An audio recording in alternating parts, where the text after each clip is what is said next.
God, I loved it. I'll send you a copy. Bam! Bitch went down.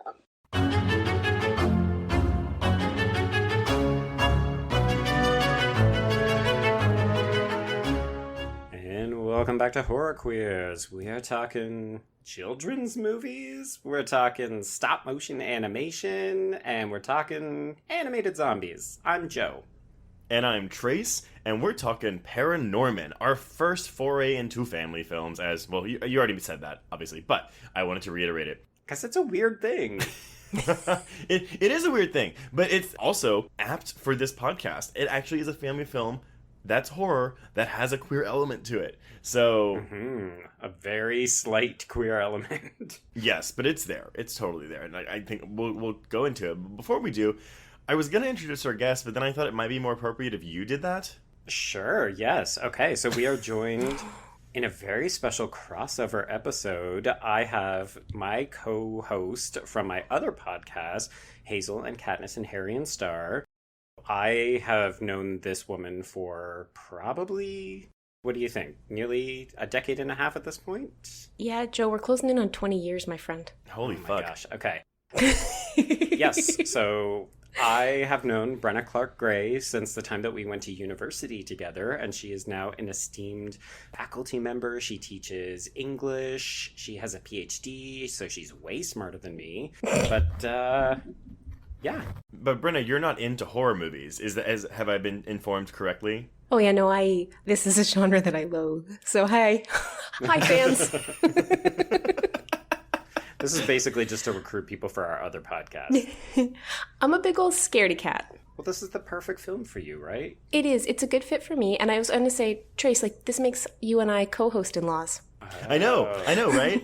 Now, okay, so had you seen this movie before? No, I had not. I had not even heard of it. And I like kids' movies, fine. I'm a YA content person. This falls a little below. But I love claymation. I love really textured animated styles. So this I really enjoyed visually, stylistically, this film. I'll be upfront that claymation, stop motion, all that shit is not my cup of tea. I was going to say, that is not going to be your jam, is it? No. It's that kind of uncanny thing that it just really creeps me out, and not in a good way, where I'm like, oh, I like this. Stop motion doesn't bother me visually as much as claymation does. Claymation really bothers me. But I quite enjoyed this because I did think that the story lent itself to that kind of weird look. Yes. Yeah. But before we get into the movie itself, so Brenna, if you don't mind my asking, so what, I know, it's, okay, well, what bothers you about horror? What is it that really turns you off? But, what is your relationship to horror? So I don't like being scared. I mean, just on a, that's not a pleasurable feeling for me. So most horror I don't like. I also as Joe knows from our other podcast, I have a pretty strong aversion to rape, which I know is not in every horror film, but is a recurring theme in scary films and something that I try to stay away from. It's also understandable aversion, so no judgment. Makes sense. Yeah. I feel like it's fine to be either way, but if you meet someone who's I love a good rape scene, be Yeah. So that's part of it. I think I don't like stuff that involves animals getting harmed. I don't like stuff that involves children. So the amount of horror that I'm willing to even attempt, it's pretty hemmed in by those factors. Every Halloween I watch one horror film for my husband because he really likes horror movies, and so I throw him a bone once a year, and on Halloween we'll watch a movie. What did y'all watch last Halloween? Do you remember? The Witches. Oh, that's a good pick. The Roald Dahl the movie? Roald Dahl adaptation. No, with Angelica wait. Houston. No, do I have the title wrong? It's that one that's it takes place kind of in Salem-y. Is it The Witch? The Witch. It's oh, okay. Sorry, yeah, The Witch. Some people call it The Vitch. The Vivitch. Oh, yeah. Which I like because I like witch things. I'm into witches as an upending of the patriarchy kind of construct. I enjoy a witch. So I liked that. We've watched, Scream, because there's some send up there, which I can appreciate. So you can handle maybe a horror comedy more so than a straight up horror film. Prefer a horror comedy or a historical horror if I'm gonna go horror. Right. Yeah. Does the gore bother you? Gore, it's funny. I just don't enjoy gore, but I'm far more traumatized by psychological stuff. The scary movie that stuck with me the longest It sounds really stupid because I'm sure it's not even like considered good, but I think it's called The Strangers. Oh, no, that is a good one. It's a very good one. Oh, okay. I like that one a lot. I watched that in grad school, and like there's a line in it that I still remember, which is like, I don't understand why you chose us. And the guy was like, because you were home. I was like, oh, no, there has to be a reason. That's not a reason. I was very upset. I can't handle the idea that anybody could just get murdered at any point. Yeah, I don't like that. It's so funny. I remember seeing The Strangers because it opened against the Sex and the City movie back in 2008, and it was like supposed to flop because it was delayed by like a year, and then because it opened up against Sex and the City, it made quite a bit of money. But yeah, that movie is very terrifying, and if you don't already know, there is a sequel that came out last year. Oh, really? Does it Yeah. have the same? Because who was the guy in The Strangers? Scott Speedman. That's why I saw it, because I love Felicity. So that's why I saw that movie. I thought you were going like, we're going to say like, oh, I love the Underworld movies. What? No. If she can bring it back to like any kind of Canadian content, and particularly like Degrassi or Felicity, like that's Brenna's happy place. It's not my fault that everyone was in Degrassi. Like, you can't hold that against me. You're right. Now, I will say though that it's interesting that you say, okay, so rape isn't for you. Totally get that. But children and animals, which coincidentally, to bring it back, this movie has children and animals in peril. It's true, but they're not real. I mean, spoiler. This movie legit has a dog that's cut in half walking around playing fetch. Oh, but that's like the most adorable ghost dog. I know. Okay, but again, if you're describing this movie, like there are some things where I was like, if I was just telling someone the plot of this movie, they would not know that this was a kid's movie. You've got to be like, okay, so yeah, there's like a lot of decapitation happening. There's a lot of like just limbs lying around or active on their own. But like it's all got this veneer of chicken run above it. So it's like, it's fine. This is true. Yeah. Yes. Yeah. Okay, so before we dive into it, I'll go through some minor stats really quick. So, ParaNorman, which was released by Focus Features on August 17th, 2012. I didn't realize it was that old, by the way. I thought this was like a much newer film. And then it runs a brisk 93 minutes, but 8 of those are credits. And it cost $60 million to make. Ooh, yeah. Yes. Is that just because stop motion is really expensive?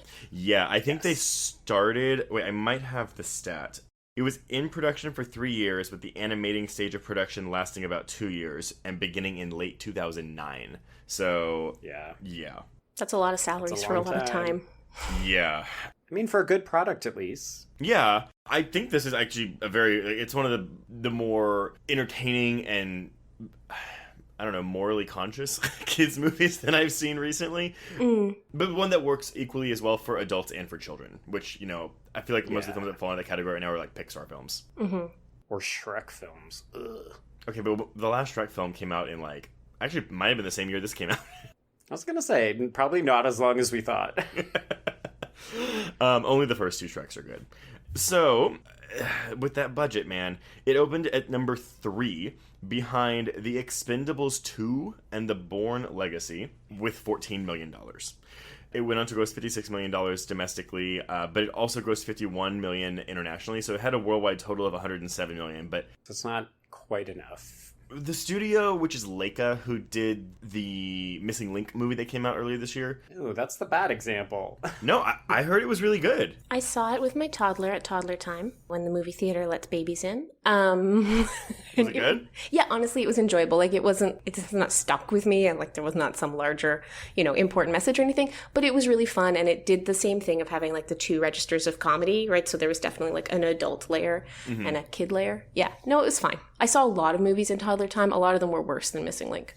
There you go. Well, I think LAIKA has a good reputation for delivering these kinds of films where they're a little socially conscious. They work well at both children and adult levels. So, did they do Coraline? Yes, yeah, they did. They definitely did Coraline. I was trying to remember if they did Kubo and the 2 Strings, but I think that might be somebody else. Well, the writer of this did co-write Kubo and the 2 Strings, so it's possible. Because that one's also, I would say, on par with this in terms of the entertainment factor for adults and children, where you're like, this is a savvy storyteller, but it's also, I think, therefore, a bit more of a hard sell because it's not just like, park your child in front of it and walk away. Right. Well, and Coraline's one of those movies that a lot of horror fans have recommended that I watch. I've just never gotten around to seeing it, but I've heard very good things about Coraline as well. Yeah, I've never seen it either. Me neither. I have a bit of an I have a Neil Gaiman thing. He's my arch nemesis. It's fine. He doesn't know. Oh, did he write Coraline? He did. Yeah. Oh, shit. See, I didn't know. Well, the reception for ParaNorman was very positive. You're looking at 88% on Rotten Tomatoes from critics and a 72% from audiences. And then Metacritic, you're looking at a 72 out of 100 from critics and an 8.4 out of 10 from audiences. So people liked this, although... Pretty good. Although... with the queer element that is introduced in the 11th hour of the film, apparently a lot of parents walked out quite upset with this movie. Ugh. Which is ironic considering the message the movie sends. Jesus Christ. Wow.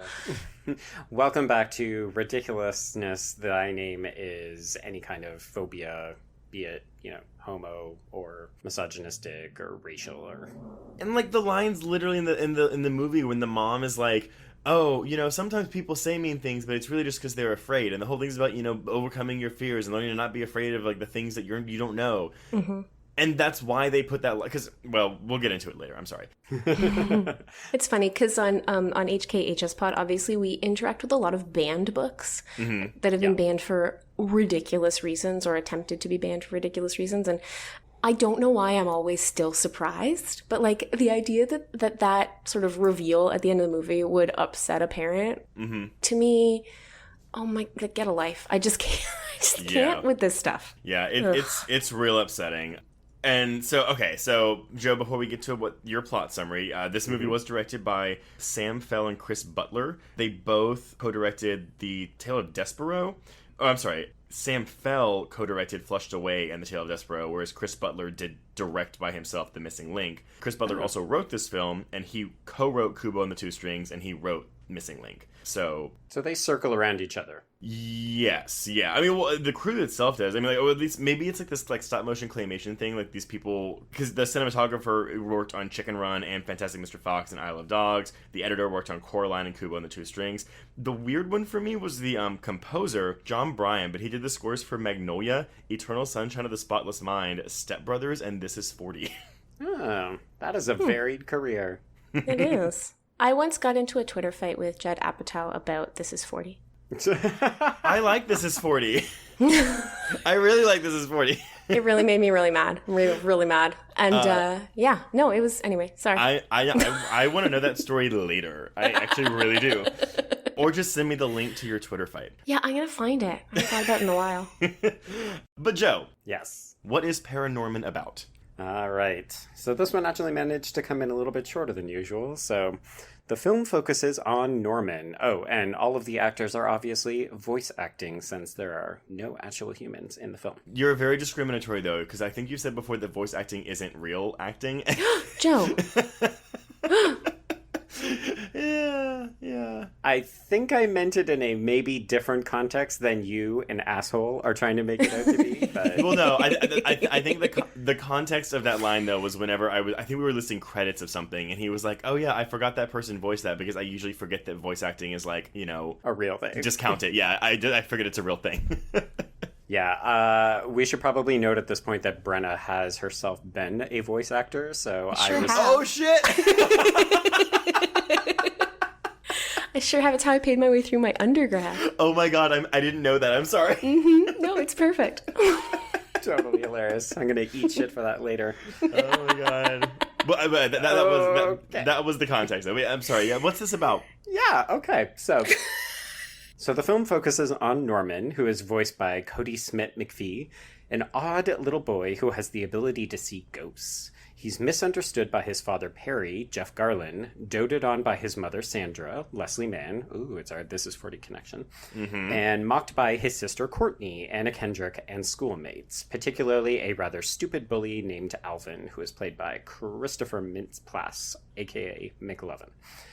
In anticipation of the 300th anniversary of The Witch's Curse, the students at the school put on a play that retells the legend of Blythe Hollow about a witch, Jodelle Ferlin, who cursed the 9 townspeople who condemned her to death to return as the living dead. During rehearsal, Norman has a premonition of the event, and he is also visited by the ghost of his recently deceased eccentric uncle, Pendergast, John Goodman. Now, I realize I may have gotten this wrong. Is it his uncle, or is it just the town eccentric? No, it is his uncle, and it's Prendergast.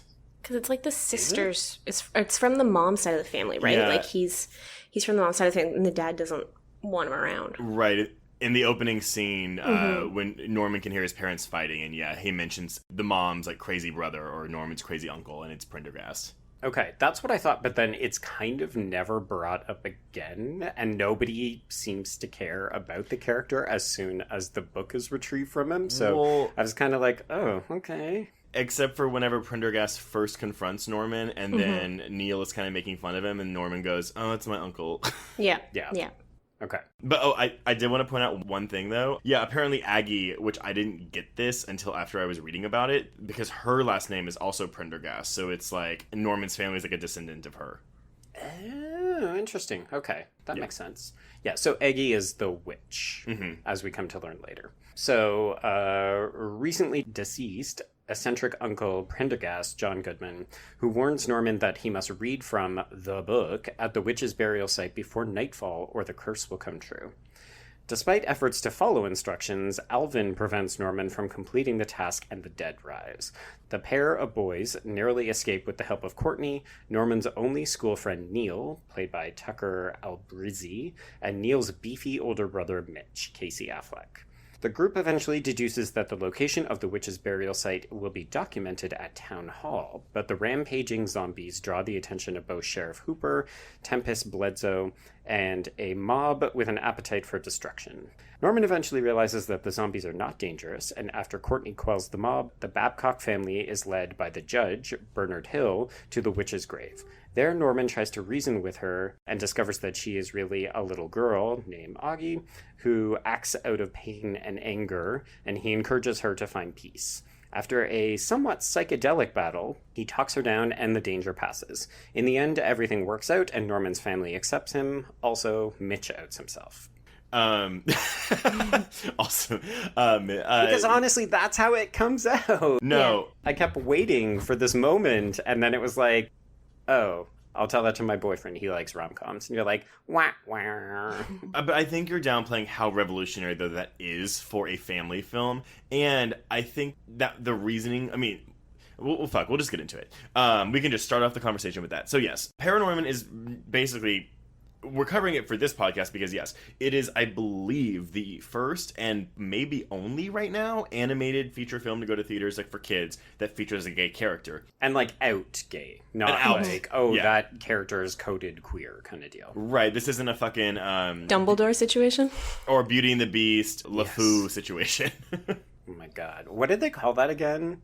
Some kind of like designated queer moment or... exclusively, it was, I don't know, the weirdest phrasing of it, and I was like, you can't even just say that it's a man who has a crush on another man. Well, but it also, the moment, I know it's like not important for this podcast, but that moment of Beauty and the Beast is because like they're doing like the dancing where, you know, you trade partners, and LeFou, is Josh Gad, he ends up dancing with a man, and he gives like a look that's like, oh, like a flirty look, and that's it. It's like 2 seconds of screen time. Yeah. As compared to this 2 seconds of screen time where the character freely admits it of his own volition. Well, it's interesting the way that happens, right? Because it's not a thing for Mitch. It's not like a tearful confession or something. He hasn't realized that Norman's sister has been, like, hitting on him because it doesn't even occur to him. And he's like, oh, yeah, I'll tell my boyfriend about that. Like, it's kind of lovely in its nonchalance. Yes. You know? Would it have been nice for Mitch's boyfriend to be a part of the movie? I mean, yes. Yeah, for sure. So the quote that I have from Chris Butler, he says, you know, having him there is connected to the film's message, where if we're saying to anyone that watches this movie, don't judge other people, then we've got to have the strength of our convictions. But I think they saved it for the end, though, so that they could bait and switch people who wouldn't go to see this movie if it was publicized that, oh yeah, this character is gay. Yeah, I fully agree. The fact that people were so mad about it is, I think, indicative of that. Yeah. There was no sort of telegraphing it in terms of the pitch, the marketing of the movie. Well, except, of course, if you look at the way that Mitch is, shaped. He's got that fantastic physique, so I immediately was like, well, if there's going to be a gay character, it's either going to be the fat little kid or it's going to be that beefy boy. Just because you're ripped does not mean all of us gays are ripped. I'm just saying. Oh my gosh. I'm just saying, I've got a 1-inch waist and a 86-inch chest, so. Or you can be like fucking Courtney with a 1-inch waist and an enormous ass. Like, the biggest butt I've seen on a fucking, like, skinny animated character. It's insane. The bodies in general are really interesting. Yeah, like, I love the way bodies look in this film in general. Mm-hmm. In hindsight, if you look at Mitch, you're kind of like, oh, it's funny that they kind of went with, he's a bit dumb, but he's like a big dumb guy who then is also the queer character. What I kind of love, though, is that he has dumb lines, but he also has very smart lines. I actually love the line whenever Anna Kendrick's like, she says some line, and she's like, oh, this is so predictable. And he's like, really? Because the zombie thing kind of threw me. But I do love that the reveal recontextualizes his stupidity of a character, because again, like, most of the stupidity comes from him not reading Anna Kendrick's, body language or just language in general. Yes. He's very, like, laser focused on certain things. Mm-hmm.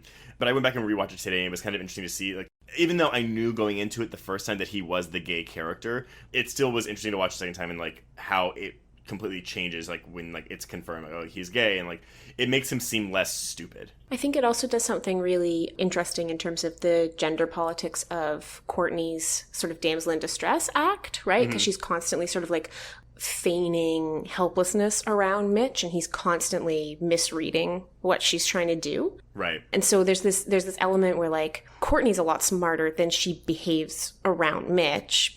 Yes. Because she's doing this thing that she perceives as flirtatious, but the film undercuts all of that with Mitch's reveal as well. Yeah, I agree. And Joe, I understand where you're coming from with, like, wanting more, and I agree. I mean, again, I would love a kids movie with just an out gay character just being gay, but I like this, and I think it makes the rage that people had after they walked out of it even more fascinating. Oh, just because it's so nothing. Yeah. Yeah.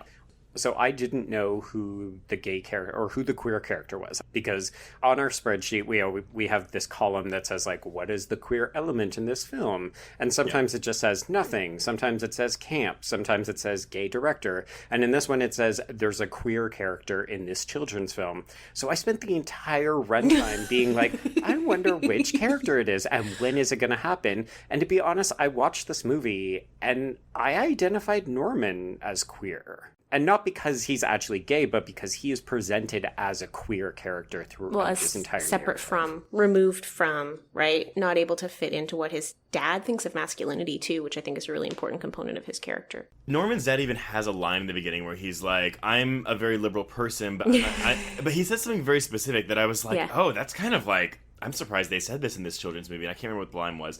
But really, every character has their own queerness. This is a movie of misfits. Mm-hmm. Right. Did y'all have any MVPs in terms of the characters? Because for me, it was Courtney and Neil. Well, of course, it was Courtney for you. So Brenna Trace loves, like, a diva, outspoken bitch character. So Okay. Love it. Fair. But Anna Kendrick does really good with that role. Yeah, she really sells those lines, and I think they give Courtney so much personality in the way that she moves and, like, her hand motions and stuff that I was like, oh yeah, she's the mean girl who's not actually mean at all. She's just kind of like, are we not done with this? I have other things that I need to do. Like, the zombie uprising is really inconvenient timing for me. I actually really liked the dad. I don't like the dad's character, don't get me wrong, but I thought that Jeff Garlin did a really great job of that guy who thinks that he's liberal and progressive, but is actually super, super terrified of anything that steps out of line from the norm. And that relationship that Norman's mother tries to explain to him is like, it's not that he doesn't love you, it's that he's scared for the way the world's going to interact with you, which I think is something we see a lot in queer coming out narratives, right? Yes. Right. That defensiveness that ends up being performed as anger or misunderstanding, right? Yeah. And redirected. And externalized in a way that becomes harmful, which is exactly what his father's doing to him here, right? And so I thought Garland did a good job with that. This is me always on our show too, Trace, and I'm sorry. I'm always like, is that the guy from? Because like, Lord knows I can't just Google. But Jeff Garland is the dude from Curb Your Enthusiasm, right? He's the friend, the best friend. So he was the only main like voice actor in this that I wasn't aware of, but I know he's in the Goldbergs, that show with Wendy McClendon-Covey. Okay. He's also from Arrested Development. He was Mort Myers. Okay. I don't know if that means anything. No, I'm gonna Google it. Yeah, I'm on the Wikipedia page, and actually, he's the only name that. He is Curb Your Enthusiasm. He's Jeff Green on Curb Your Enthusiasm.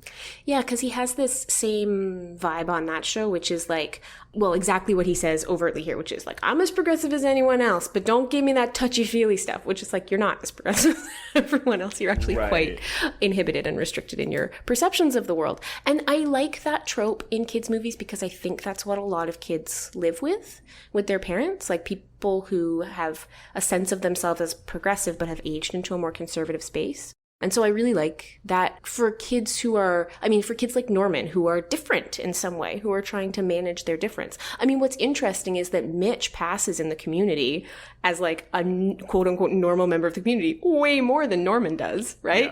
Yeah. Well, and I think it's interesting, that, Joe, that you thought that Norman was going to be the queer character. I mean, again, he is queer in the literal sense of this world. Because he even has that line where specifically he says, like, I didn't ask to be born this way. And that's like... Yeah. And the dad says none of us did. Yeah, exactly. I love that.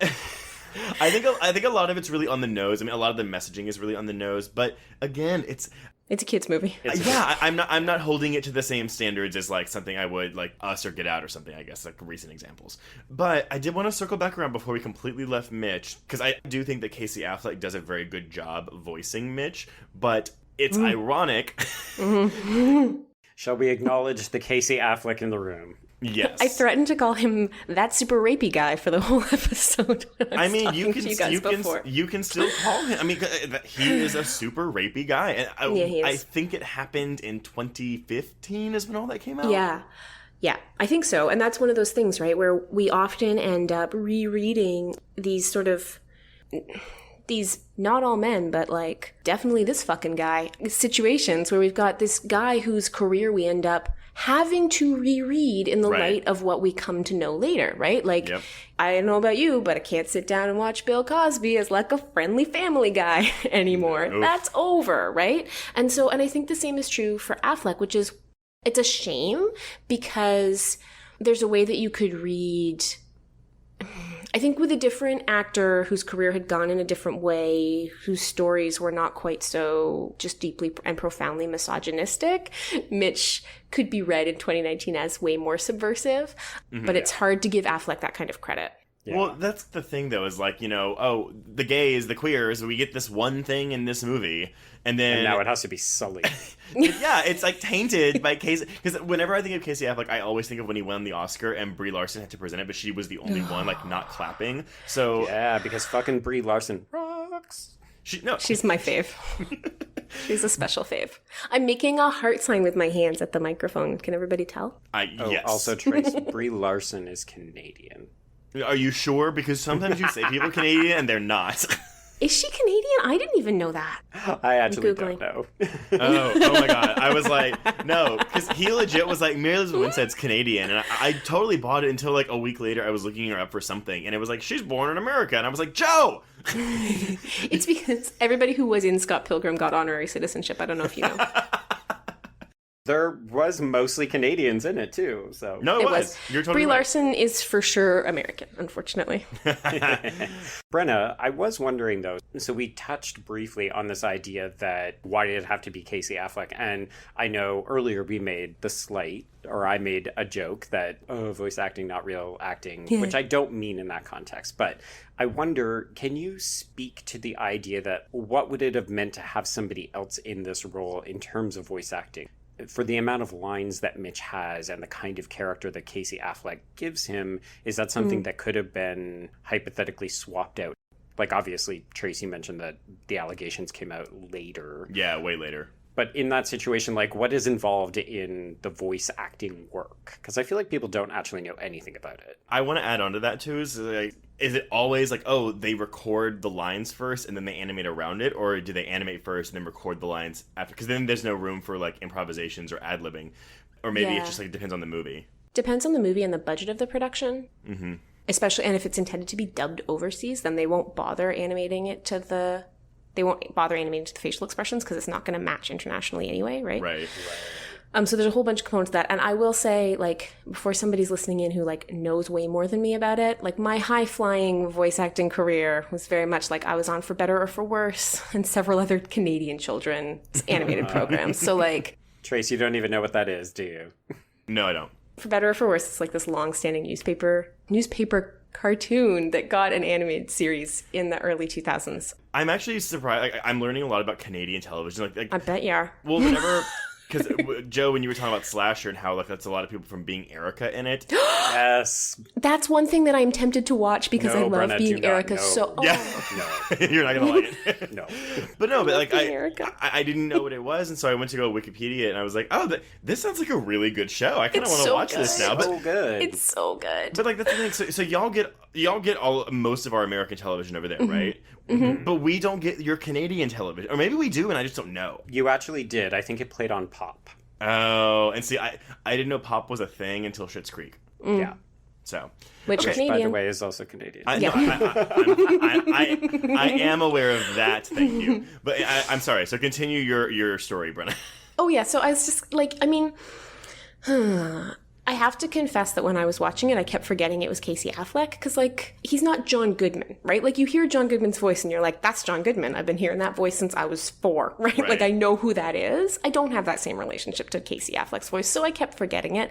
And there's definitely an aspect, I think, if we want to jump into the dense theory, that a voice actor doesn't embody a role in the same way as a non-voice actor does, right? Like, I don't have to look at Casey Affleck's stupid face for the entire movie. And so... I can have a much more pleasurable experience than I could if this had been a live-action Casey Affleck trying to play this role, which I don't think would have worked for all those reasons.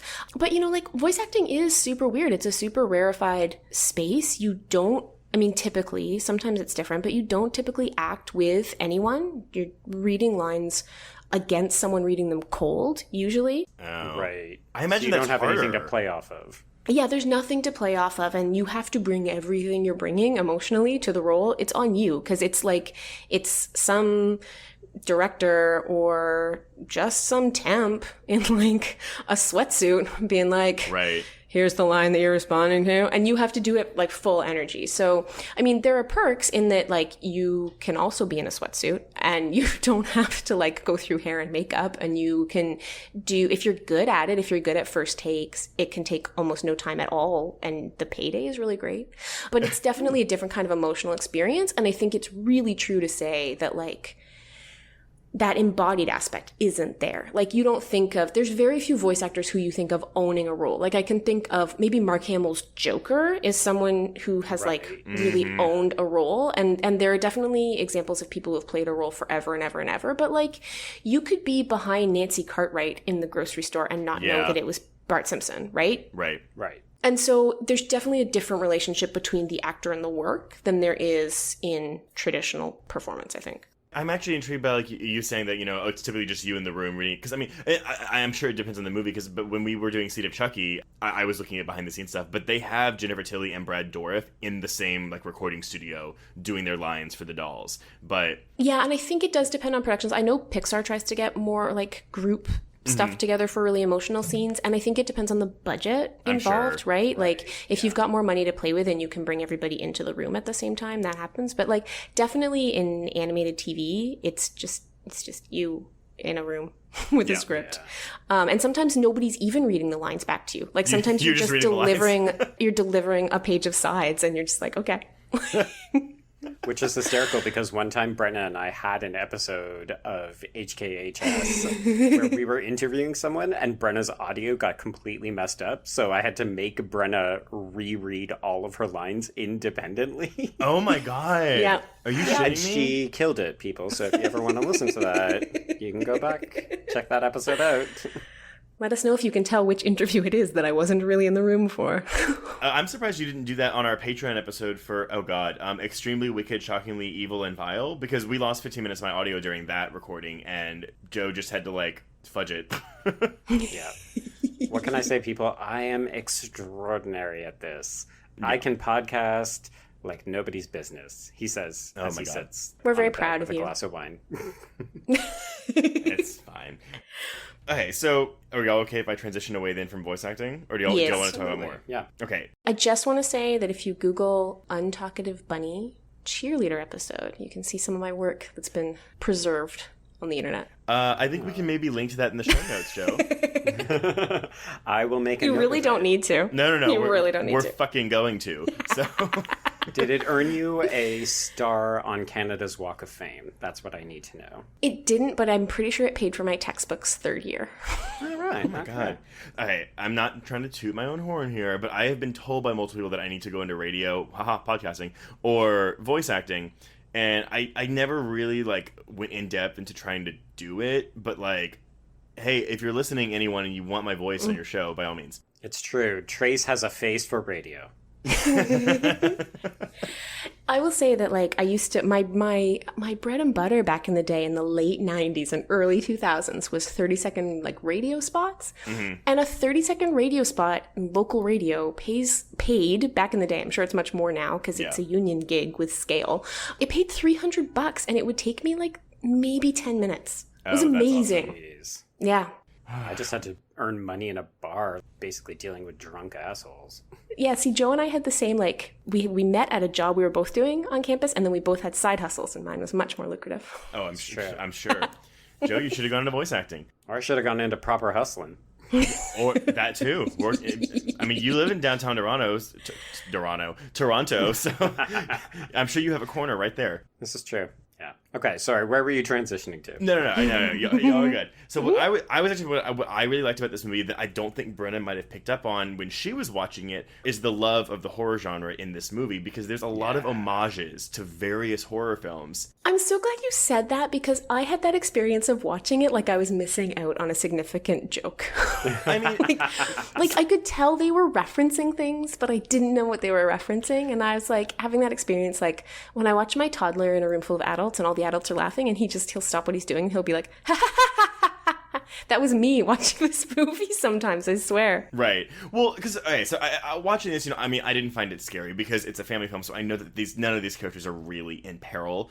But even I didn't find it scary, and I'm scared of most things. But, I mean, you have a 3-year-old watching this movie. I'm sure they're going to get scared by the zombies, because they are. I mean, when I was a kid, I was scared by Billy in Hocus Pocus, because he was a zombie, and he gets decapitated at one point, and it's scary. I definitely didn't let the toddler watch it. The zombie stuff would have been too much for him, for sure. Oh, really? Okay. Yeah, I was going to ask that at some point. No, I let him watch the rom-com YAs. I don't let him watch this. Wait, how old is your toddler? He's 2. Oh, yeah. I mean, yeah, I think it's PG, so I think, 4 or 5? I don't have kids, so I don't know what the appropriate, gauge is. Yeah, I would say, honestly, by the time they're in kindergarten, they're hearing scarier stuff than this from their schoolmates. Okay. So, totally safe by then. He doesn't like... It's the arms and things coming off. Yeah. A little kid doesn't have any context for that, right? And so it's a bit much. Well, I think it's confusing and then scary by proxy, right? Yeah, you're right. It's confusing first, and it's scary because it's confusing. Well, even the part where Mitch is he hits the zombie with the van, and then he picks it up, and its head pops off, and the body starts moving. Which, well, Joe, we'll cover it next year because I'm adding it to the list. But there's another zombie movie for kids that we're gonna watch that deals with very similar things, but it came out 20 years ago. But it's played comically for laughs, but even, again, describing what that scene is and what these things do in this movie, it's it doesn't sound like a kid's movie. But what I was going to say is, though, so with horror, the homages, now a lot of it is just standard tropes or setups, like the scene when the zombies are in the room and Alvin and Norman are hiding, and Norman's under the bed or whatever. But then there's explicit ones. So Brenna, I don't know if you noticed this, Norman's cell phone ring is the Halloween theme from John Carpenter's Halloween. Oh, I totally didn't get that. And then, of course, immediately after, Neil's outside, trying to get his attention from the window, and he's wearing a hockey mask, which is a reference to Jason Voorhees. Yeah. I'm laughing because I was like, this is a reference to a scary man. Yeah. But I don't know which one. You were like, oh, he's wearing a mask. That's probably something. Yeah, and then, you have, obviously your Night of the Living Dead references, but the one I actually loved the most was when Mr. Prendergast is spying on Norman from behind the bush in the beginning of the movie. That is a direct reference to Halloween whenever Michael Myers is staring at Laurie from behind the bush. Yeah, you get a point of view shot from the threatening figure, which I guess in this movie, really, if you think about it, Prendergast kind of is in the early goings on, right? Like, he's stalking a child and threatening him, being like, you need to do this. And if you were a child, that would be incredibly scary. Mm-hmm. Well, and especially because you know he's the family member your family doesn't want you to spend time with, right? So there's all this kind of baggage around that, around his role in Norman's life anyway, even before he wants him to do something. Yeah. Mm-hmm. For me, the thing that I like the most about this movie is there's this one sequence and it perfectly combines gallows humor with like still scariness, which is where Norman is trying to get the book out of Prendergast's hands. Yes! And it's so there's morbid. All this humor about how he can't because the body has gone into rigor mortis, and you're just... I honestly was laughing throughout that whole sequence, and then I was like, this is really disturbing. This is a child playing with a corpse and, like, basically bashing this corpse around, which is also kind of funny knowing that this is a zombie film, and in a way that's actually what Norman is going to spend the rest of the movie trying to do, is, like, battling around body parts of dead people. My favorite moment like that is when Mr. Pendergast dies, and then... comes back to, like, doesn't die, and like his spirit like gets sucked back into his body, and he's like, ha ha, not today, and then he dies again. No, and jokes like that are all about out loud. They're all about timing, and the timing for that, like when he re-dies, is perfect. It's so good. The cherry on top of the corpse scene though is when he falls on top of Norman and his tongue falls out on Norman. Yes. That's so icky. It's so gross. But, I mean, also, you're talking about a movie where the villain is a child who was hanged for witchcraft. Like, this movie has child murder in it. It's dark. Yep. And even the sequence when Norman is trying to get through the woods and is practically being impaled by probably, 200 different spikes. And you're like, this is a children's movie. And I mean, it's the tone. The movie handles the tone very well, but I mean, yeah, the ending has a surprising like emotional resonance for me. Not just like with like the acceptance and whatnot, but just even the scene when Aggie does finally like calm down. Which I know you don't play video games, Joe. Brenna, I'm assuming you don't, since you have a 2-year-old. I used to play video games. Did you ever play Batman Arkham Asylum or Arkham City? No, but I read a lot of reviews of it. Is that helpful? Sure. So I mean, it's not important, but basically the Scarecrow segments of those games, he injects you with fear gas, and you're brought into this psychedelic world that is very much like what Norman was going through in this movie. Oh, interesting. And I think Arkham Asylum was 2009, so I was like, when this movie started being animated, so I really wondered if they took inspiration from something like that, because a lot of other things have taken inspiration from the Scarecrow segments, and it's just very similar. Yeah. I actually really liked how the animation style changed in that final dramatic confrontation. Like, the way that she looked compared to everybody else, it actually looked a bit more traditionally 2D, like hand-drawn animation. Mm-hmm. And I thought that was a really interesting choice just to really signify how different and unique she was. So it was like she's literally visually being represented differently to make sure that we get, she's a different kind of character. She has different kinds of powers. Mm-hmm. That's all I have to say about that. No, the actress who voices her, and you sounded unsure of, I don't know if it was the pronunciation or you just didn't know who she was, but... I was trying to figure out if she's been in a show that I watched, so I was reading it and being like, is that girl? I don't know. Well, and this is actually the IMDb trivia, but I knew this going into it. She plays the girl in Silent Hill who was accused of witchcraft and burned at the stake. Oh, so she's got a type. Yeah. Is she one of the voices in the BioShock games? Yes, she's a little sister. Okay, that makes sense. I was wondering why I was extra creeped out by her. I mean, she does a lot of horror. She was in that Pascal Laugier movie, The Tall Man with Jessica Biel, and then she was also in The Cabin in the Woods, which... I've actually seen that. Okay, so she's the zombie girl that's just walking around like with her arm cut off, like, you know, trying to kill people.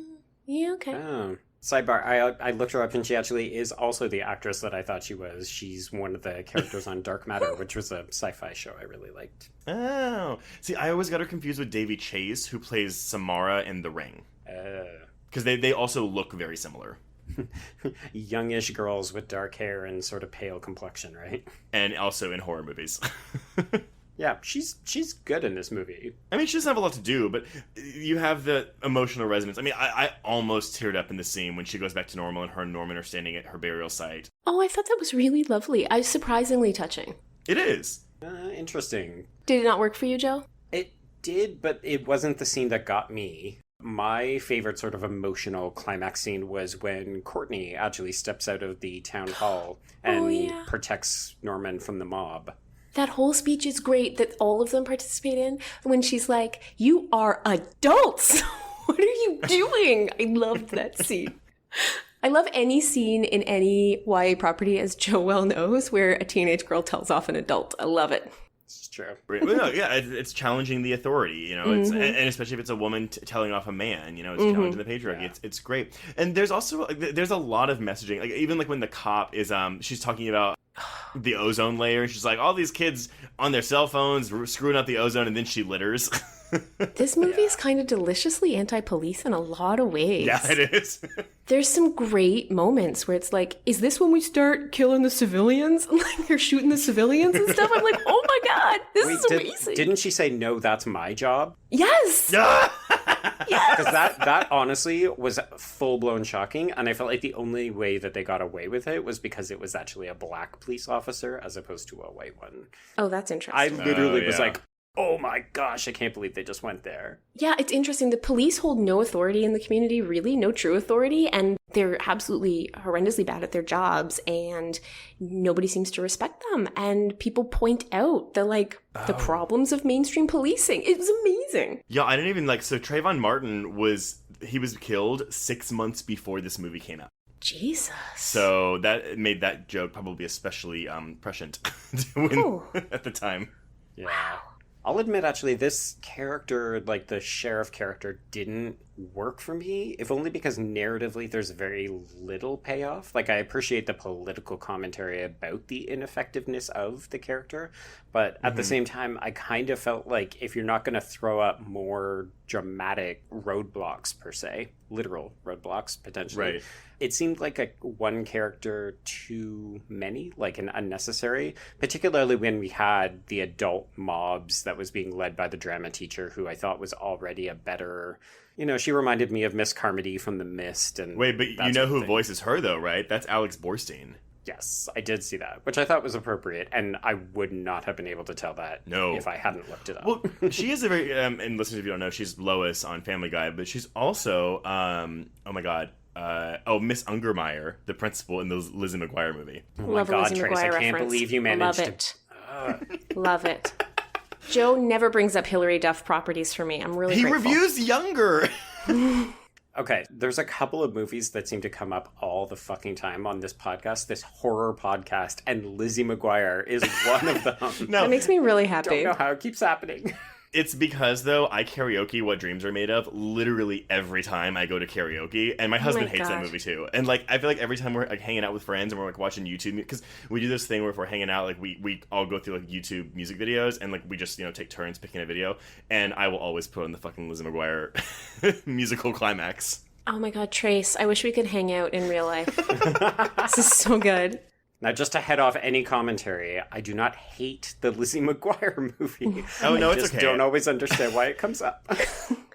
I'm telling you, my husband hates it. He's like, because he hates it. He's like, Hilary Duff is a terrible actress. And I'm like, no, she's she's the voice of a generation. If only she appeared in more horror movies. I feel like this is the space to confess that I don't own any CDs anymore, but I once owned both her CDs. Oh my God. Wow. I sure did. When Joe and I knew each other, I was a big Metamorphosis fan. I think I remember that. That is great. Yeah. I think you made fun of me a lot for it then, too. Yeah, it checks out. Well, so yes, that's Alex Borstein. Again, I mean, she's done other stuff too. She's Miss Swan in Mad TV. She's did great work with Niecy Nash on Getting On HBO. But she's a really gifted voice actor generally, though. Joe's right. You don't pick her out. It's not like you don't hear her voice and go oh, I know exactly that's Alex Borstein. You'll be like, there's something about that I recognize, and then you're like, oh, yeah. Yeah, but she's very gifted and she really owns her characters. Oh, but what I did want to say about the cop, though, is that, again, another reference, but to something you might know, Brenna, when she says, if it wasn't for those meddling kids. Yes. Scooby-Doo. Scooby-Doo. Which is so perfect, right? it's like an ironic twist on the line because she is not the villain, and yet... Yeah, she's the cop. And yet, of course, in this movie, the humans are the true villains, right? Like, adults are the villains, and particularly human adults are the villains. I love any adults are the villains theme, and I also really love when kids' content makes references like that to other kids' content, but clearly for the benefit of the parent, not the kid. Like, no kid in 2012 is like, oh yeah, Scooby-Doo, right? So it's great. Maybe. You're probably right. Millennial parents are super nostalgic, and we buy stuff just because we liked it. This is 100% true. You're absolutely right. Okay, so actually, even onto the villain of the movie. So were y'all surprised when the zombies were revealed to be benevolent? I wasn't, because that's a pretty big kid trope. Okay. Right? Like that the thing that you are scared of is actually good, and the thing that you should be scared of is your parents. That's like it's a pretty big kid media trope. And as a parent, how does that make you feel? Oh no, definitely. I hope my little boy fights the man like every day. So it's good. It's good. But also, her kid is going to be different. She's going to be a different kind of mom. She's a fun mom. I'm not that kind of mom. I'm a fun mom. Yeah. I'm not a regular mom. I'm a cool mom. I'm a cool mom. The best thing on the internet is on mom forums where moms cite that like unironically. Oh my god. Great. Oh my god. Mom internet is my horror movie of choice. All right. So are you a part of mom Twitter then? I mean, I watch it from the sidelines, but I'm not the kind of mom that mom Twitter is particularly interested in. Yeah, because Brenna will fight you. Of course. My husband, when he wants to get at me, he's like, oh, someone's being a bit of a wine mom. Oh my god. Oh, burn. I love the wine mom. I love wine and I love being a mom, but you put them together and it's just a bad Facebook group. Yep. All you need then is a book club. Or the movie book club. Yeah, no. No. I paid money to see that. Of course you did. It's a bunch of old ladies being nasty. Yeah. Is that your jam? Oh, yeah. Literally any woman, but especially if it's... Okay, my thing is if it's a woman, an actress who is mostly known for not being, like, for doing, like, wholesome roles. Sure, I get that. He likes Good Girls Gone Bad. Yes. Like, when Amanda Seyfried did Jennifer's Body, I was like, oh my god, Amanda Seyfried's going to say fuck a lot. Because, again, she's Mean Girls and Mamma Mia up in that point. Right. And so, yeah, I'm all into... And if it's older ladies, like, I love it. Grace and Frankie is my jam because I get to see Jane Fonda and Lily Tomlin talk about vibrators all the time. Nice. Yeah. So ParaNorman. I know. Right. So, I don't know if there's any other theme. Oh, I actually had something. So, okay. So, back to Aggie. So, there's the line when Norman and her are, like, debating and, blah, blah, blah. And she makes a comment that's like, what about the people who hurt you? Don't you ever want to make them suffer? And, Norman's well, you're a very unhappy person and you just want everyone to suffer the same way you do. So, and this may be totally off the wall, but I was like, this movie is making a commentary on troll culture. Oh, totally. I think so. I thought the same thing. I mean, because, if you're a troll and you're listening to us, I'm sorry. But you make everyone's life worse and go away. Go to therapy. Twitter's not your therapy. I've been a lot of trolls for the past 5 days because of my review of the Scream TV show that just came out. I read that review. I mean, it was more an editorial / opinion piece than it was a review, but I wanted to slap a rating onto it. So I called it a review. But I have gotten a lot of verbal abuse, both in the comments and Twitter, from that piece. And so when I watched this, I was like, you're right. It's not worth getting outside of these people because they're all, at the end of the day, just very miserable people who want to make others just as miserable. Yeah. I have some recommended adjacent content to this, which is the This American Life episode where Lindy West confronts the troll who set up the account that berates her under the name of her dead father. Oh my God. Yeah. She has a conversation with him on This American Life. If you Google like Lindy West, This American Life, it comes up and it's phenomenal. But basically it's this same thesis, which is that these are very deeply wounded people who are lashing out at the world, and it doesn't make what they do okay. It doesn't make what they do not harassment, but it does help you as the person who's on the receiving end of it to contextualize some of what's happening to you. And really, I mean, that message is reinforced a lot. It's in this movie. That's the witch, but that's also Norman's father and his relationship. Yeah. It's Alvin, yeah. We haven't talked about Alvin at all. Well, because I was surprised that you didn't think that Alvin was going to be the gay character, because as we've discussed a lot on this podcast is, typically your bullies tend to be your homo-repressed characters. Can I just say that Alvin's lock-picking scene was like one of my highlights of the movie? That was good. I like that a lot. So freaking good. The thing that I liked about Alvin is that he's obviously set up as a bully, but his bullying really has nothing to do with Norman at all. And at the end of the day, it seems more that the film has disdain for his kind of lack of intellect. And as soon as he prevents Norman from reading the book, like from that moment on, there's no more bullying, and Alvin just becomes the kind of stock idiot character, for lack of a better term. He gets rendered ridiculous at the end of the movie, right? Because he wants credit for Norman's success, and he's like, oh yeah, we're buds all the time. And even the two girls he's saying that to basically roll their eyes at him. Like, nobody falls for it.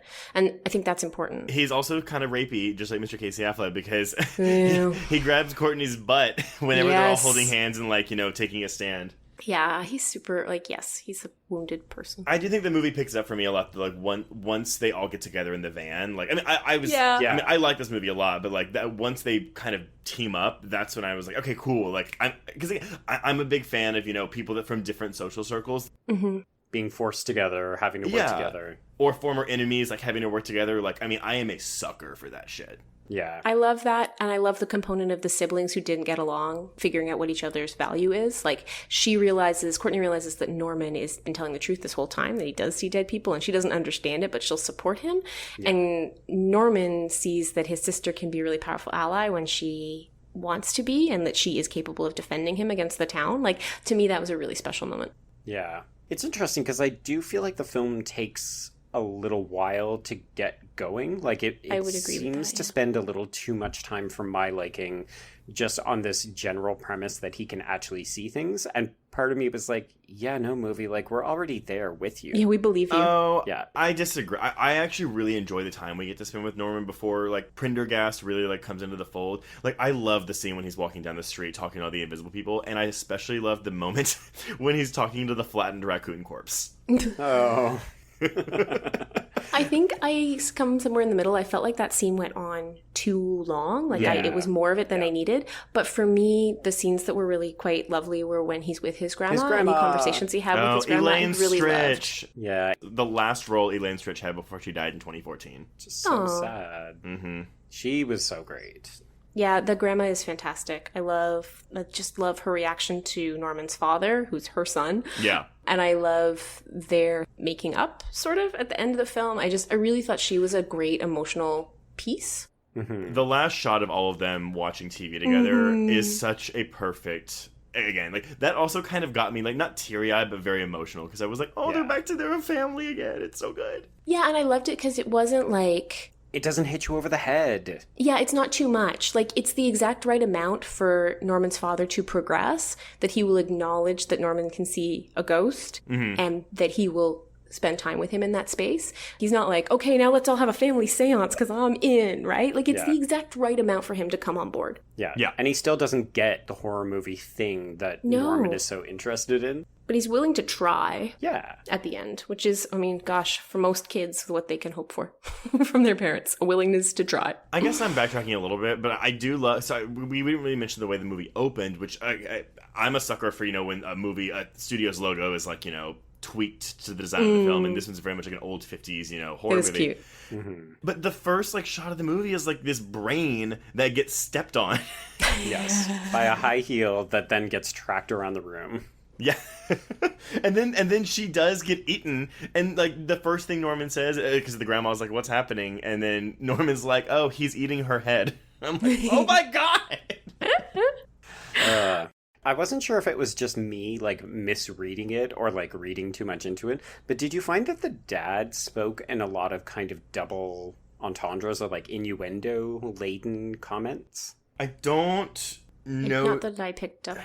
Yeah, I mean, okay. Again, nothing I can remember that I put in my notes, but I wasn't looking for it, admittedly. Okay. It was just all very... If you wanted to read into it, it could have been that he was talking about Norman being queer, but it also was like...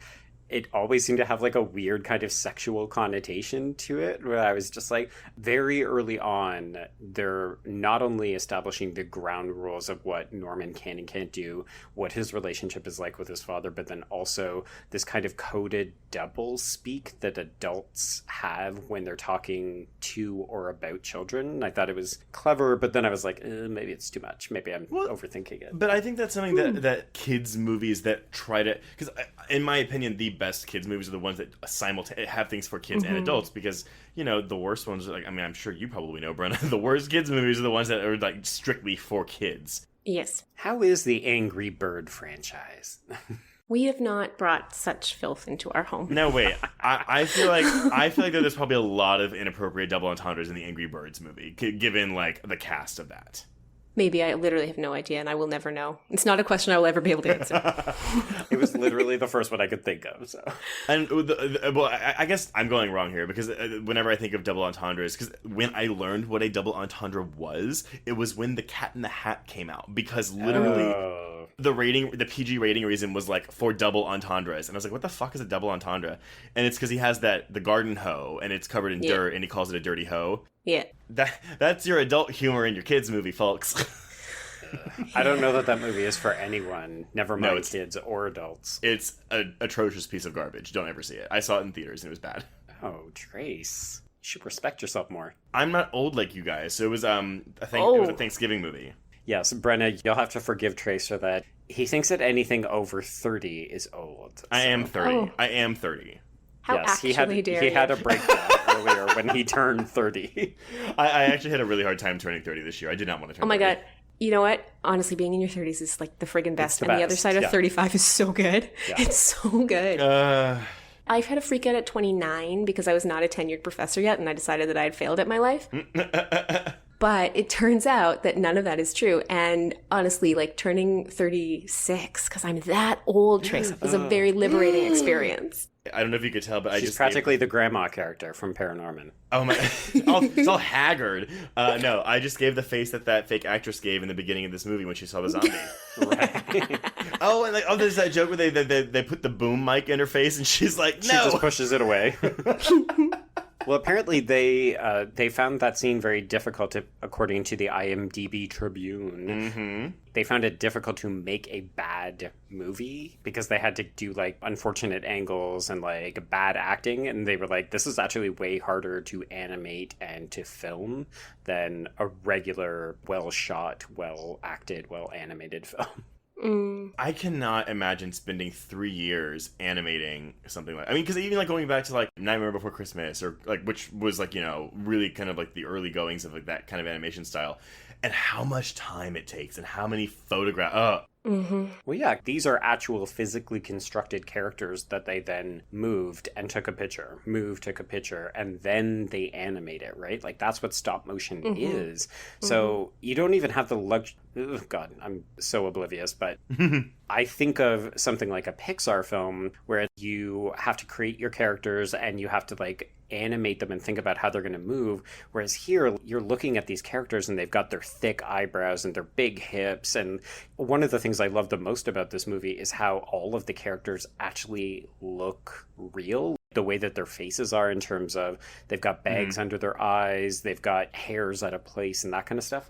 That attention to detail, and then spend 3 years putting that all together. When I saw how long this film took to make, I was thinking about, I taught gender studies back in the winter term, and a group of my students were they had to do a group creative project at the end of term, and one group submitted this proposal for this amazing sounding stop motion film about overthrowing the patriarchy. And I was like, you guys, this sounds great. You're never going to finish it. Do you know how long stop motion takes? And it was like 2 weeks after they submitted the proposal, they were like, we're just going to do this as a skit in class. And I was like, yeah, you are. Yeah, you are. You absolutely are. So this is the first movie to use 3D printers for the animation. So they used 3D printers to generate all the different faces needed for the characters, except the zombies, which had mechanical faces with silicone skins. Yeah. Oh, that makes sense, actually, now when I think about the expressions and stuff. Yeah, but to generate the 3D effects, the camera was mounted on a special rig that would take one shot, and then they would slide to a slightly different viewpoint and take another shot. Like, again, the patience. Shoot me. Yeah. Oh my God. Can you imagine? No. Well, and these things, like, they're not big. They're going to be probably, like, the height of your hand. Like, just, no. Well, that's why I think this, I mean, like I said, the cinematographer had worked on Chicken Run, Fantastic Mr. Fox, I Love Dogs. I imagine it's a very different eye you must have to do cinematography on like, miniature scales like this. And I think one of the things about stop motion is that it always feels really special when you do encounter it because, yeah, feature-length stop motion is an incredibly labor-intensive product. Mm-hmm. And I liked it for this. Like, I really felt like, I mean, we talked briefly about, I loved the way the bodies were constructed. The mom's body, especially, there's a scene where, like, Norman is just at basically gut height on his two parents. Yes. And I adore their bodies. Like, there's something so...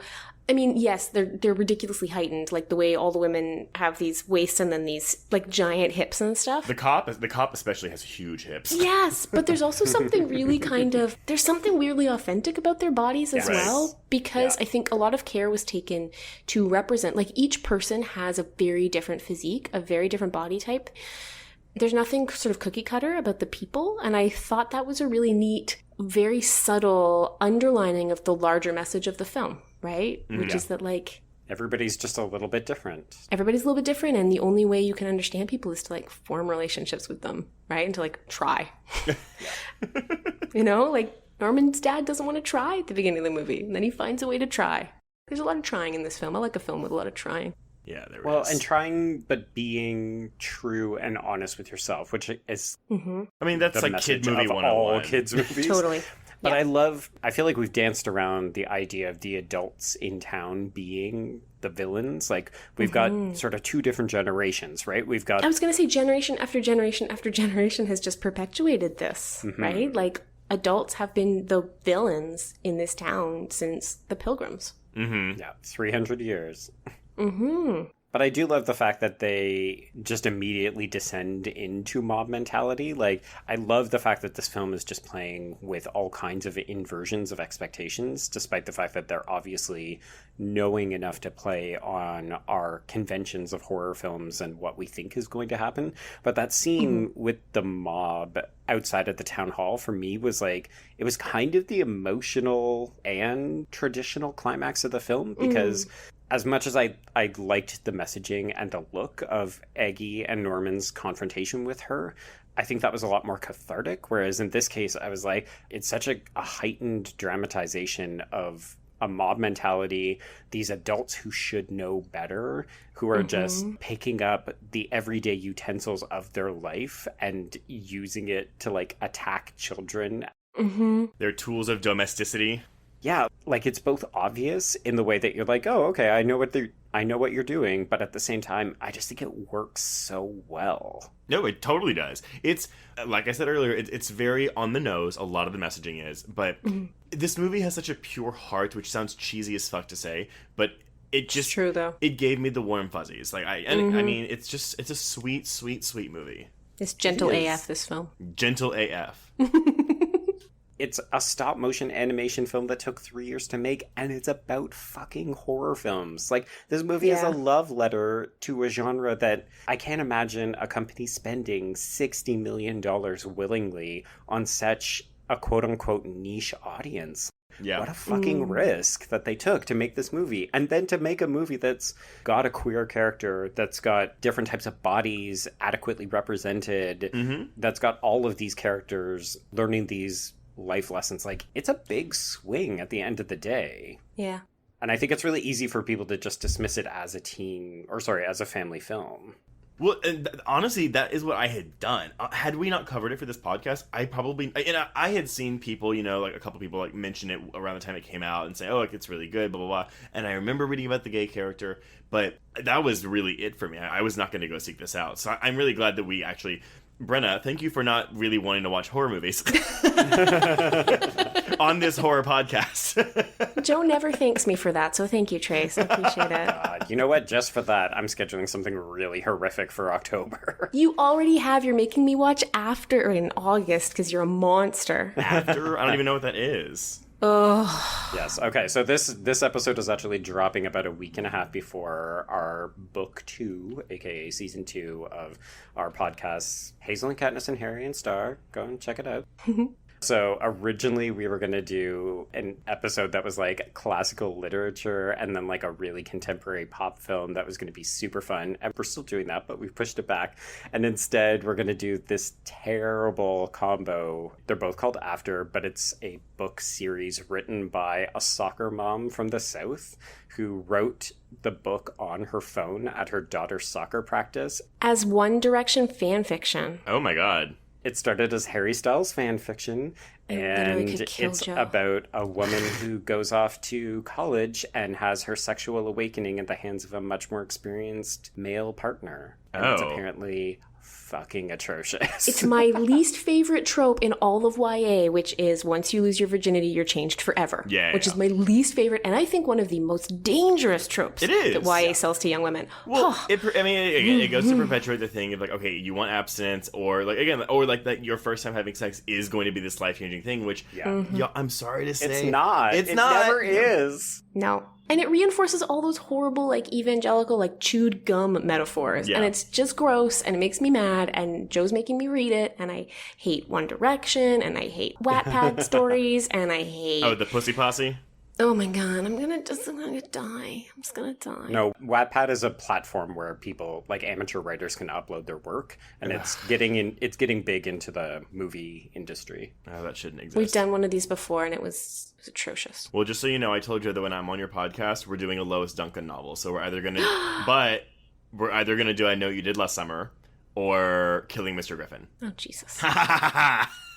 So, Brenna, you would actually want the latter because the former would scare you. Well, actually, if you made it I don't think screen, so. you might be able to do it. I think so. I've seen I Know What You Did Last Summer. But that would actually be a really good conversation, though, because the book is very much a YA novel, and the movie does turn it into a slasher film, which the book is not. Yeah, and Lois Duncan fucking hates that movie. Yeah, she hates it. but it was written by Kevin Williamson, the writer of Scream, before he wrote Scream, and it only got made after Scream came out and was a huge success. Yeah. Wait, who's Kevin Williamson? Why do I know that? Dawson's Creek. Oh, Dawson's Creek. Dawson's Creek! Oh, okay. See, you should be excited. It's got Jennifer Love Huge tits. And Sarah Michelle Gellar, and Freddie Prinze Jr., and Ryan Phillippe. Anyway, okay, I'm sorry, we've gotten way off track. So, all right, any lasting thoughts on ParaNorman before we, Joe, do you have a game? I do have a game, yeah. Okay, cool. So any lasting thoughts that y'all want to bring up? Any like little tidbits? From the movie? Yeah. No. I wanted to highlight the fact that it's a very small moment, but I did get a good cackle out of it, is that when you see the 9 zombies burst out of their graves, one of the zombies comes out butt first. Oh, that's funny. It was good. Because I was just like, yeah, you always see a dumb hand or like a face pop out. And I was like, yeah, this zombie's just like butt out. I enjoy the gag, too, when they open the door and the zombie, like, with the big teeth are there, and then they slam the door, and its teeth get stuck in the door. So then when they open it again, it's hanging off the door, off of its teeth. Yeah, the design, I like the look that each of the 9 zombies looked a little bit different, and they all had a kind of distinct personality. Mm-hmm. So I thought that was quite clever. Yeah. And I liked how the judge looked exactly like what you might expect a judge to look like. It was very Sleepy Hollow to me. Mm-hmm. Oh, yeah, that's a good way. Which, the town is called Blythe Hollow, which is a reference to Sleepy Hollow, and something else. Wait, not Blythe. Yeah, it is Blythe. Blythe is, I was going to say, there's a play called Blythe Spirit. Maybe that's what it is, because, it was a reference to 2 things, so that makes sense. Okay, so our game, it was tempting to be like, what might a potential ParaNorman sequel look like? But then I decided we do that too often. Yeah. So I would like you two to think of another story. It can already have been done as a traditional live action film, or it can be something that hasn't been done before. So Brenna, if you want to think adaptation. But I would like the two of you to think about what would benefit from a stop motion treatment. Nothing. It's gross. Like, I'm sorry. I've never been in that subcult, because I feel like there was always a certain type of.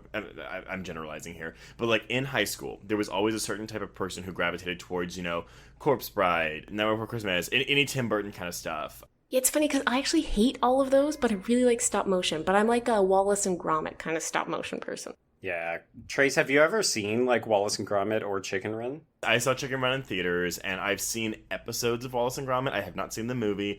Oh, the movie is so... Oh, we could do the movie. It's a horror movie. It's The Were-Rabbit. The Were-Rabbit is so funny. Oh Okay, bring me back if you do that. It's Wallace and Gromit. Like even as a kid, I hated it. I hated the way their mouths moved. It was so weird. I just This is the saddest story of a childhood I've ever heard in my life. It puts me off of it, man. I was a Scooby-Doo kid. Like I watched Scooby-Doo all the time, which might have also because I've talked about how Jaws 2 got me into slashers and aquatic horror. Scooby-Doo might have actually gotten me into like the slasher aspect because it was a whodunit. Yeah. Anyway. So, Brenna, we'll bring you back for a Scooby-Doo movie. Which, I mean, I've alluded to it earlier. Trace threatens me with it all the time. No. Which I'm open to. I actually think it'd be fun. I think it's going to be my... Move your fat... I think I'm switching out the one I have. All right, I'm going to bleep that. Just a heads up, we're doing Scooby-Doo on Zombie Island. Okay, so Brenna, do you have an answer to the game since Trace has decided he's just not playing? I'm not doing that, yeah. I have kind of a weird answer, and it's a little bit esoteric, but my little guy is really into these children's books by this illustrator, Brendan Wenzel, and he draws these... He has a very specific art style that's I'm not going to try to describe on the podcast, but it would lend itself very well to stop motion. It has that kind of ethereal, a little bit uncanny. And he writes these books that I would love to see someone try to take to a feature-length film. He has this one book that I love called Life. And it's actually, the book is describing depression to children in a picture book narrative, but like really beautifully. Like the idea is that everything goes on. Like you will get through it. It's that kind of messaging, but just in a really beautiful way. And I just think he's got... If anybody listening either has kids or needs to buy gifts for kids, Brendan Wetzel's books are amazing, and I think they would lend themselves to stop motion animation really well. He's got this one called They All Saw a Cat, and it's like every animal's view of this one cat. So like you see it through a fly's eyes with like the multiple facets, and you see it through a dog's eyes, so it's only in black and white. And like, I don't know how to describe it, except that it would look really good in stop motion. Nice. It's not a helpful answer to your question. It's incredibly esoteric, and like 4 people in your listening audience know what the hell I'm talking about. Maybe we'll get a few moms that come into the podcast who are looking up ParaNorman on podcast episodes. It's true. Hey, moms. I mean, it's all about the double dip. That's why I brought the two of you together, so that we could bring people from one into the other. Yeah. Mm-hmm. And in case you were wondering, because Trace literally never asks, my pick was a stop-motion adaptation. I always get to be the game master, but I never play. Well, no, because the one time I asked you for your answer, you were like, oh, I didn't prepare one because you never asked. And I was like, I guess I won't ask anymore. That's great. It's amazing. If at first you don't get the answer you expect, never ask again. That's a great That's a good children's message. Yeah, exactly. Just shut up. So my pick was Jason and the Argonauts, because it already has a stop-motion piece to it, but I think it'd be interesting to see the whole movie done that way. Oh, I like it. See, and what is that? Yeah, that Harryhausen. That's Harryhausen. Spit it out there, Trace. Sorry, I was trying to think of the name. Yeah, no, I don't like that. Again, it's a weird animation style. I don't like it. It looks so abnormal to me, and it freaks me out. No, that's fair. I mean, it's not for everybody. I remember seeing like those things as a kid, from like I guess 80s movies that had that kind of stop motion look to them, like in the live action movies. Oh my god, like the Weird Al movie has that whole stop motion component. But I think it's uncanny when it's introduced in the context of live action as opposed to just the whole movie being. You're right. Yeah, I can find it quite immersive. Like, I found this film pretty immersive. No, yeah. It didn't. I liked, and maybe it was the 3D printer technology. I don't know, but I wasn't bothered really by this, but also because you weren't bothered. I know, but anyway, so yeah, that's the end of my statement. Yeah. I just thought of one tiny piece of horror cred that I do have to share with your audience. Go ahead. Okay, so are you familiar with the TV show Are You Afraid of the Dark? Yes, I am. Okay, so I auditioned for that show 4 times. Oh, because it was Canada! It was Canadian. It was made in Montreal. I'm telling you, Trace. I auditioned for it 4 times. And they never tell you why you didn't get the part, so I don't know for sure. But I do know that I made it to the scream take every time. And I never made it past the scream take. I don't think my screams are very convincing. But I do know that my poor dad, who used to drive me to my auditions, the first time we did the Are You Afraid of the Dark audition, did it. And they're like, okay, that was great. Thanks for that. We're going to take you into another room now. We need to get you to scream a few times. Okay, so I go into the room and scream like several times. And then I come out of the audition room and my dad is just sitting in the waiting room, white as a sheet. Just like, white. All he has heard is his teenage daughter screaming bloody murder in the other room. So yeah, no, I never made it past the scream takes. I'm guessing it was my scream that did it, but Anyway, that's my other little horror claim to fame. 4 auditions. That's worth it. I love that a part of the audition was a separate scream take. That is awesome. Well, I think when you're dealing with child actors, you have to be really thorough. You do. Fair. You do. Yeah. All right, let's wrap this up. Yeah, well, so, okay, before we announce what we're covering next week, Brenna, do you want to plug anything in addition to y'all's podcast? Yes, Brenna, plug the podcast, for God's sake. Plug Hazel and Katniss and Harry Starr, our young adult podcast and its filmic adaptations, which releases an episode every Tuesday, starting again in August with season 2. So please check it out. And if you want to find me on Twitter to yell at me about my thoughts about mom internet, or to ask me questions about being an unsuccessful voice actor in the early 2000s, or to recommend horror movies for you to go watch. Yeah, which I will ignore. You can find me at Brenna C. Gray, and it's Gray with an A. Good. And then speaking of Twitter, if you want to reach us on Twitter, you can reach me at Traced Thurman. And I am at B Stole My Remote. That's the letter B. And if you're tweeting about the podcast, please be sure to use the hashtag HorrorQueers in your tweets. You can also email us at horrorqueers@gmail.com or check out our Facebook page. Also, please go to iTunes or Apple Podcasts and leave us a review. We do like 5 stars. We don't like anything less than that. But, you do you.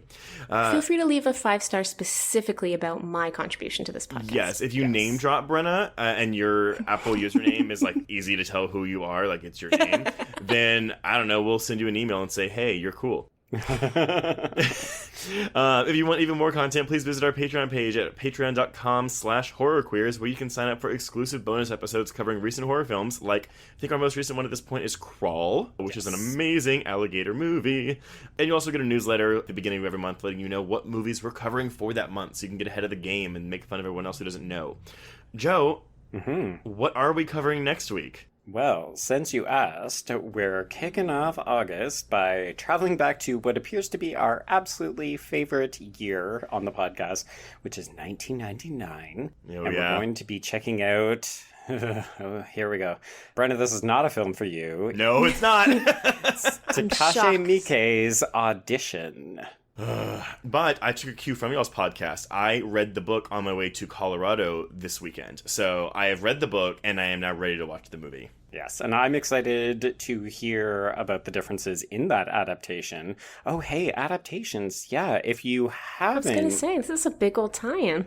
Yeah, you could really stand to hear more about adaptations by listening to the other podcast, which is... Oh my God. Hazel and Katniss and Harry and Starr. Holy fuck, you guys. I'm going to stab you in the face.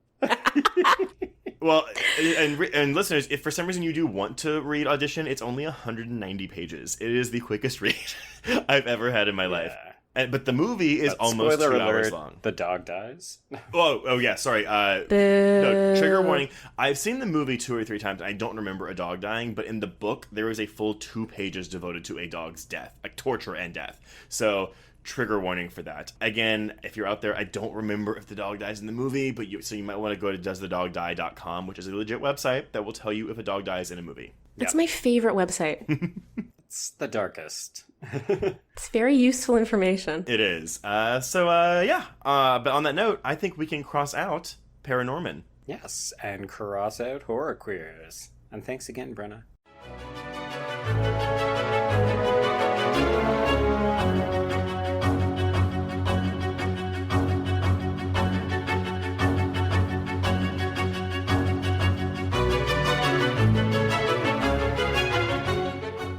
This episode was brought to you by the Bloody Disgusting Podcast Network, delivering your weekly horror podcast fix. To find more episodes of this show and others, please visit bloodydisgusting.com/podcast network. Get in, losers. This is the Lady Killers, a Feminine Rage podcast. I'm Jen. I'm Sammy. I'm Rocco. And I'm May. Our podcast is a tribute to the female-identifying killers in horror and more. Each episode will feature us, your Supreme Court of female murderers, discussing our favorite lady killers, from your Julias and Jennifers to your Carries and Christines. We'll tell her story, decide if it's good for her horror, and answer the most important question of all: would we die for her? Join us on Thursdays as we pull on our sweaters, snatch our ice picks, sharpen our scissors, and honor the lady killers who live on the silver screen. No boys were harmed in the making of this podcast. Yet.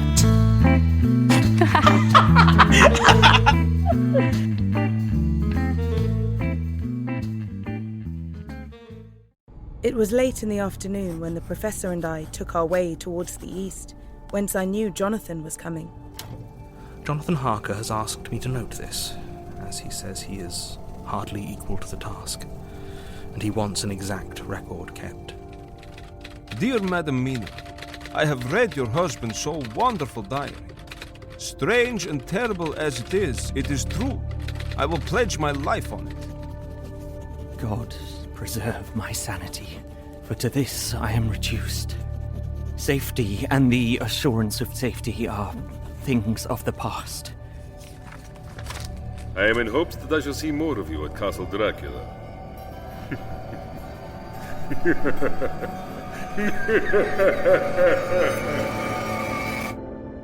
Listen to Regarding Dracula wherever you listen to podcasts, or find us online at bloody.fm.